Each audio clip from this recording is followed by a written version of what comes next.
Amigos, ¿cómo están? Bienvenidos a un nuevo video en mi canal. Me alegra mucho poder estar con ustedes una vez más compartiéndoles un nuevo tema. Como saben todos ustedes, la finalidad de este canal es poder brindarles un espacio donde encontrar información útil con la cual puedan estudiar o repasar temas básicos e interesantes sobre nuestra profesión de enfermería. En el video anterior, un suscriptor me hizo la sugerencia sobre el tema de los electrocardiogramas. Me alegra que participen y retroalimenten este espacio. Si ustedes tienen alguna duda o quieren que haga un video sobre algún tema en especial, háganlo con toda confianza. Yo leeré y atenderé sus sugerencias con mucho gusto. Y bueno, pasando ya a lo que concierne al video, el día de hoy les traigo el tema de balance hidroelectrolítico y control de líquidos en enfermería. Comencemos primeramente definiendo. ¿Cuál es la importancia de los líquidos corporales? Muy bien, debemos saber que el agua es el elemento más abundante en la composición de los seres vivos. Tan solo en el ser humano representa del 45 al 70% del peso corporal total. Obviamente esto depende de la etapa de la vida en que se encuentra la persona. Es decir, un neonato va a tener una mayor concentración de agua en su cuerpo y por ende va a demandar más líquidos, en comparación con un adulto mayor cuya composición hídrica está más disminuida. Además, estos líquidos se encuentran dispersos en diferentes compartimentos y gracias a ellos es que el cuerpo puede obtener los elementos y nutrientes necesarios para subsistir. Los líquidos corporales fluyen en diferentes compartimentos y dependiendo de dónde se encuentren es el nombre que reciben. Por ejemplo, tenemos dos tipos de líquidos principales, el líquido intracelular y el extracelular, y a su vez el líquido extracelular se subdivide en el líquido intravascular o plasma sanguíneo y el líquido intersticial. El líquido intracelular, como su nombre lo indica, es aquel que está contenido dentro de las células. Por el contrario, el líquido extracelular es el líquido que está por fuera de las células. El espacio que guarda una célula con otra se le conoce como intersticio. Por ende, el líquido intersticial es el que fluye en el espacio entre las células, mientras que el líquido intravascular corresponde al plasma sanguíneo, es decir, a la parte acelular de la sangre, que quiere decir a la parte de la sangre que no contiene células sanguíneas. En el líquido extracelular es donde fluyen y se transportan todos los elementos como iones de electrolitos, nutrientes como la glucosa, aminoácidos, etc. Dichos elementos son necesarios para guardar el equilibrio corporal llamado homeostasis. ¿Por qué es tan importante el plasma sanguíneo y el agua que hay en él? Bueno, sencillamente es porque la sangre es bien conocida por su función de transporte. Sin ella, los nutrimentos y otros elementos no podrían llegar a su destino. El agua que compone el plasma es importante porque ayuda a que la sangre tenga esa consistencia líquida que eventualmente ayudará al transporte de eritrocitos y otras células sanguíneas.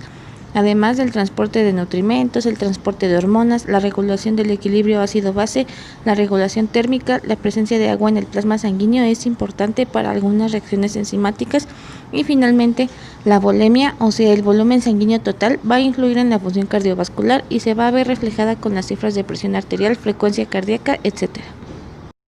¿A qué llamamos balance de líquidos? Es el equilibrio de los líquidos que se ganan dentro del cuerpo humano con los líquidos que se pierden. A esto también se le puede llamar como homeostasis. Comencemos primeramente conociendo cómo es que el cuerpo humano gana líquidos. Lógicamente podemos deducir que el agua que bebemos diariamente aporta y contribuye a que el organismo se mantenga hidratado. Y en efecto, los líquidos ingeridos por la vía oral son una de las principales fuentes de obtención de líquidos. Los alimentos sólidos también suponen un aporte de líquidos. Hay alimentos ricos en agua como las frutas y las verduras, que también ayudan a la hidratación corporal. El metabolismo oxidativo, que se refiere al procesamiento de los carbohidratos, grasas y proteínas, también genera agua, solo que al ser un proceso interno no lo percibimos como tal. Y finalmente la terapia intravenosa o cualquier procedimiento que implique la administración de líquidos intencionales en un medio hospitalario también se considera como una forma de ganancia de líquidos. Ya que conocemos cómo gana líquidos el cuerpo humano, ahora debemos recordar cuáles son los mecanismos con que se pierden estos líquidos. Primeramente tenemos los mecanismos básicos de eliminación como son la micción y la evacuación.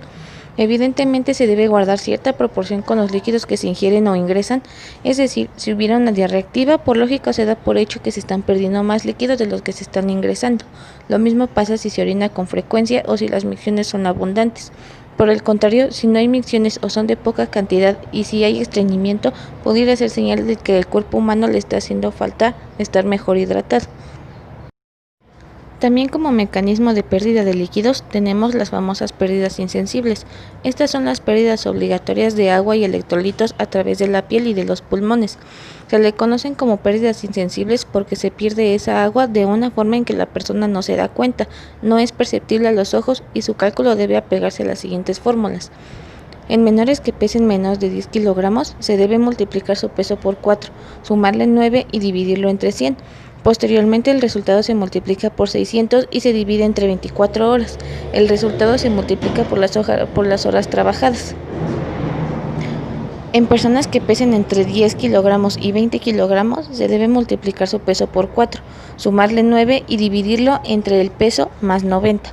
Posteriormente el resultado se multiplica por 600, se divide entre 24 y el resultado se multiplica por las horas trabajadas.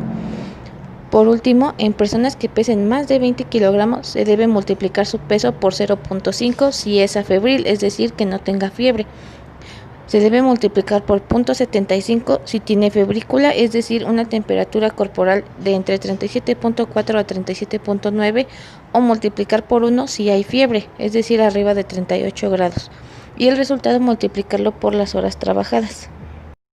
Hace unos momentos hablábamos que el metabolismo de oxidación era una forma de ganancia de líquidos, puesto que al procesarse y oxidarse los carbohidratos, las proteínas y las grasas se genera agua. Es un proceso del que no se tiene una percepción real, puesto que ocurre dentro de nuestro cuerpo y no se puede cuantificar exactamente, salvo con las siguientes fórmulas. Para el metabolismo de la glucosa podemos calcular el agua de oxidación multiplicando la cantidad de solución por el porcentaje de glucosa, dividirlo entre 100 y esto multiplicarlo por 0.5.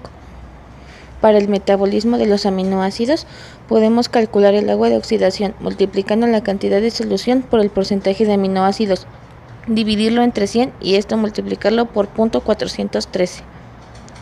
Y por último, para el metabolismo de los lípidos podemos calcular el agua de oxidación multiplicando la cantidad de solución por el porcentaje de lípidos, dividirlo entre 100 y esto multiplicarlo por 1.07. Ahora sí, ahora que ya repasamos sobre la importancia de los líquidos corporales y comprendimos cómo es que se ganan y se pierden estos, vamos a entrar de lleno a lo que es el control de líquidos como un cuidado de enfermería. El control de líquidos es el control de los líquidos que ingresan y egresan del paciente en un lapso de 24 horas. Estos ingresos y egresos contemplan la vía enteral, parenteral, sondas y drenajes, entre otras cosas.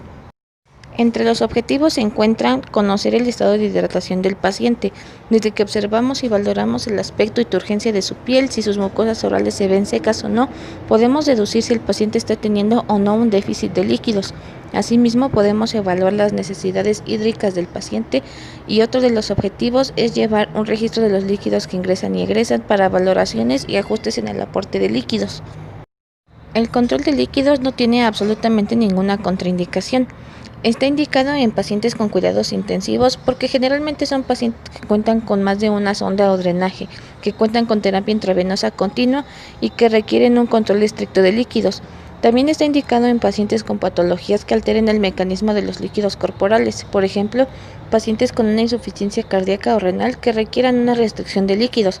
También en pacientes que estén en tratamiento con medicamentos diuréticos que ocasionen micciones abundantes o frecuentes, pacientes que estén en tratamiento con esteroides y con electrolitos para mantener el equilibrio electrolítico, pacientes con terapia intravenosa, pacientes con nutrición enteral o parenteral, pacientes con heridas, puesto que estas heridas pueden tener sangrado o pueden supurar material que debe ser cuantificado, y por supuesto pacientes con cualquier tipo de sonda o drenaje.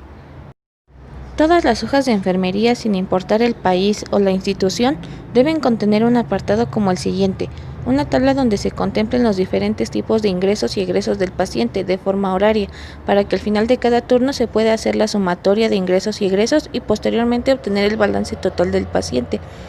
Por ejemplo, si el paciente tiene una solución de 1000 para 24 horas, pasarán 41.6 mililitros por hora. En la hoja debe de registrarse 41.6 por hora. Si le administramos una ámpula de clonidinato de lisina diluida en 100 mililitros de solución a las 4 p.m., en la hoja se busca el apartado de medicamentos y se nota a las 4 p.m. los 100 mililitros. Si a las 5 p.m. orinó 300 mililitros, se busca el apartado de uresis en el control de líquidos y se anotan los 300 mililitros a las 5 p.m. y así sucesivamente. Para llevar un adecuado control de líquidos, no olvides que Debes programar bien las bombas de infusión para asegurar que la solución va a administrarse en tiempo y forma, lo mismo con las nutriciones enterales o parenterales y con los hemoderivados. Si no se cuenta con una bomba de infusión, se debe recurrir a la tira horaria y a la regulación manual del goteo, corroborando constantemente para que el goteo sea el adecuado y la solución se infunda en tiempo y forma. Para cuantificar uresis sin sonda de Foley, solicitaremos al paciente que use el orinal cómodo y posteriormente se vaciará el contenido en una probeta graduada para poder tener la cifra exacta. Para cuantificar uresis con sonda Foley, el contenido de la bolsa colectora se drenará de igual forma en la probeta graduada para conocer la cantidad exacta de orina. En pacientes con sonda pleural a succión, únicamente se señalizará al final del turno hasta dónde drenó la sonda y se cuantificará. No debe desconectarse la sonda pleural.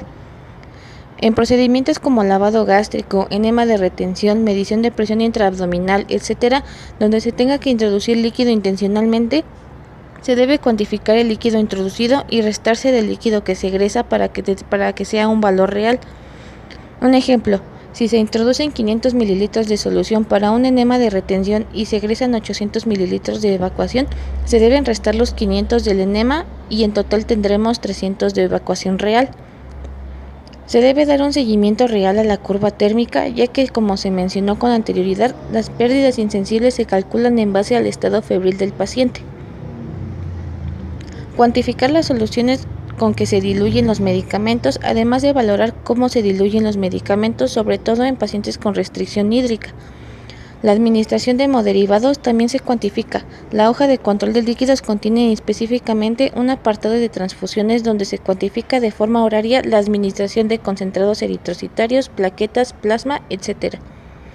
El contenido de los drenajes debe verterse en un riñón y cuantificarse con una jeringa para tener la cifra exacta, obviamente si el gasto de dichas sondas o drenajes es poco. Si es demasiado, puede usarse de igual forma una probeta graduada. Después de calcular los ingresos y egresos, se debe calcular el balance del paciente. Este puede ser positivo o negativo. El balance positivo es aquel en el que la cantidad de líquidos que ingresaron fue mayor a la cantidad de líquidos que egresaron, y por el contrario, el balance negativo es aquel donde hubo más pérdida que ganancia de líquidos. Cuando los ingresos y egresos son los mismos, es decir, que nos da un resultado de cero, se le conoce como balance neutro. Si no llevamos a cabo un adecuado control de líquidos con la valoración y la planeación de intervenciones adecuada, el paciente puede caer en un estado de deshidratación o, por el contrario, en una retención de líquidos que pueda generarle edema, entre otras complicaciones. Muy bien, esto es todo por el video de hoy. Como verán, el control de líquidos como un cuidado de enfermería es sumamente importante. Enfermería es quien mayormente tiene control sobre los líquidos que se administran al paciente, ya que nosotros decidimos principalmente cómo es el estado de hidratación del paciente y sobre eso decidimos cómo se diluyen los medicamentos, reportamos cuando hay una pérdida activa y significativa de líquidos o por el contrario cuando notamos signos de deshidratación del paciente. Recordemos que nosotros somos quienes pasan prácticamente todo el tiempo con el paciente y que lo que nosotros observemos es importante para su tratamiento. Tenemos la capacidad significativa de detectar anomalías y de intervenir en ciertas circunstancias, pero sobre todo recuerden que es siempre con conocimiento de causa. Si te gustó el video, no olvides dejar tu like, suscribirte y activar la campanita de las notificaciones. Tampoco olvides compartir con tus compañeros de la escuela u otros colegas para que todos podamos seguir aprendiendo juntos. Si tienes alguna duda o algún tema que quieras que se haga video en este canal, déjame tu sugerencia en los comentarios. Nos vemos en el siguiente video.